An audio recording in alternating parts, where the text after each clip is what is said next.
পৃথিবীর মধ্যে 6টি শ্রেষ্ঠ দোয়া, এই দোয়াগুলোর আমল যদি কোনো বান্দা বান্দি করতে পারে তাহলে পৃথিবীতে যতগুলো দোয়া আছে তার ভিতরে এই দোয়াগুলোই সর্বশ্রেষ্ঠ দোয়া বলেছেন নবী করিম সাল্লাল্লাহু আলাইহি ওয়াসাল্লাম।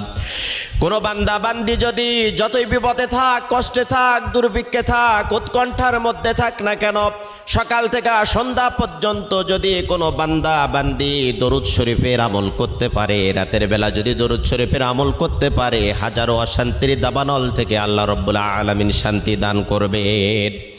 1 নম্বরে দরুদ শরীফের আমল করবেন। 2 নম্বরে ইস্তেগফার।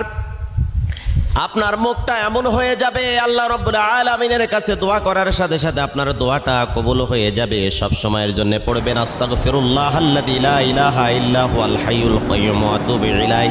যদি না পারেন তাহলে পড়তে থাকবেন শুধু আস্তাগফিরুল্লাহ। 3 নম্বরে আপনি পড়বেন ইয়া যাল জালালি ওয়াল